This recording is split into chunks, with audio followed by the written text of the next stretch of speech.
म्हणजे म्हणजे तुमचं ते सगळं रेकॉर्डिंग ना कसं होत असेल ते इतकं आनंददायी कल्पनेतच आम्हाला वाटतं आणि तुम्ही ते सगळं साक्षात अनुभवलेलं आहे. आणखीन त्यावेळेचं मजा होती. म्युझिक डायरेक्टर स्वतः असायचा, म्युझिशियन 50 असायचे आणि त्याच्यामध्ये आम्ही गायचो आणि ते फार अवघड पण होतं आणि ते 3 मिनिटं 4 मिनिटं उभं राहून एक गाणं गायचं याच्यामध्ये फार आम्ही टोवर उभे असायचो. अवघड गाणी होती.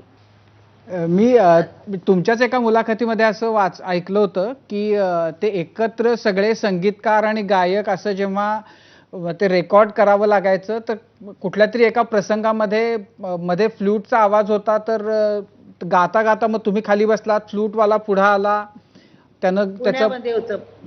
पुण्यामध्ये नवयुग स्टुडिओमध्ये ते गाणं केलं होतं. दत्ता धर्माधिकारींचा बाळा जोजोरे पिक्चर आणि उषा किरणचं पहिलं पिक्चर आणि मी त्यावेळेला तिथं होते आणि गात होते. एक ट्रॅक होता, एकच माईक होता आणि त्याच्यावर सगळे म्युझिशियन आणि सिंगर ते घेतले आणि त्यावेळेला फ्लूटचा पीस आला की मी वाकायचे, डक करायचे.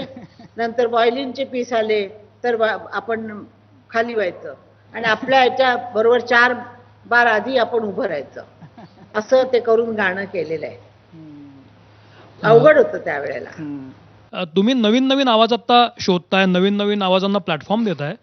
तर पूर्वी वन टेक गाणं व्हायचं, जसं तुम्ही आता सांगितलं, सूर महत्त्वाचा होता, भाव महत्त्वाचे होते. पण या काळाच्या महिम्यामध्ये इंटरनेट आलं, टेक्निक आलं, तंत्रज्ञान वाढलं आणि आत्ता परिस्थिती अशी आहे, कुणीही कलाकार, कुणीही नट गाणं गातो आणि ते सुरात येतं, कारण तंत्रज्ञान तसं मोठं झालंय.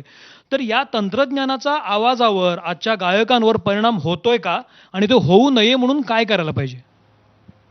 मला वाटतं पुष्कळ लोक आजकाल पोरं क्लासिकल शिकतायत.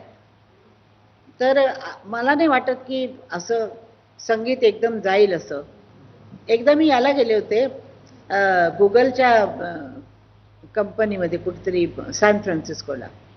तर त्यांनी मला बोलवलं आणि खूप त्यांनी बिन ड्रायव्हरची गाडी मी चालवली. बिन ड्रायव्हरच्या गाडीमध्ये बसले मी आणि ती चालून आली वगैरे. सगळं सगळं अद्ययावत होतं. तर ते म्हणाले की आम्ही तुमचा आवाज करू शकतो. तर म्हणतात तुम्ही माझा आवाज कराल पण माझं फिलिंग कसं आणाल गाण्यामध्ये, मी शब्द काय टाकते, कशी टाकते ते कसं आणाल. ते म्हणाले आम्ही इथं हारलो. तो त्याला आत्मा लागते, मशीन नाही होत. आशाताई, आत्ताचा कोरोनाचा काळ आहे, त्याच्यामुळे कुठेतरी प्रत्येकाच्या मनात, बऱ्याच लोकांच्या मनात थोडीशी निराशा दाटली आहे. तुम्हाला प्रचंड यश मिळालं पण त्या यशाला एक समांतर संघर्षाची किनार सुद्धा होती. तुम्हाला कधी निराश नाही वाटलं? तुम्हाला कधी नैराश्य नाही आलं इतक्या सगळ्या वर्षांमध्ये?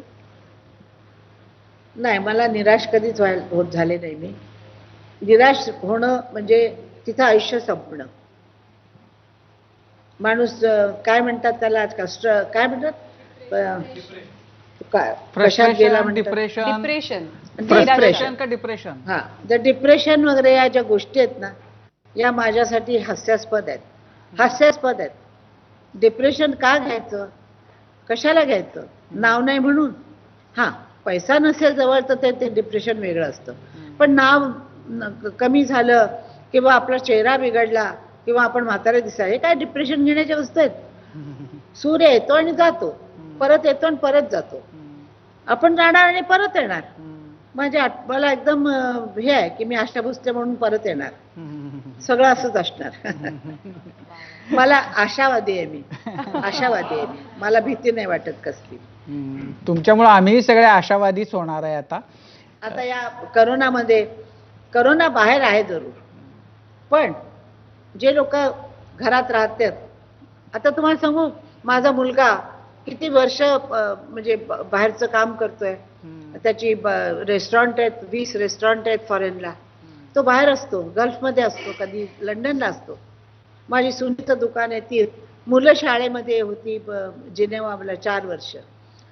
तर माझी नातवंड पण नव्हती, मी एकटी होते.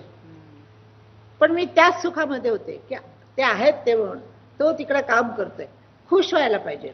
अरे काय आज केलं तुम्ही, काय काय करायचंय सांगा मला. त्यानं सांगितलं की हे आज करायचं की मी 10 मिनिटात तयार होते. आणि पटपट आपल्या कामाला लागते. ही जी तरा आहे ना की आपलं काम करत राहायचं आणि निराश व्हायचं नाही, हेही दिवस जातील.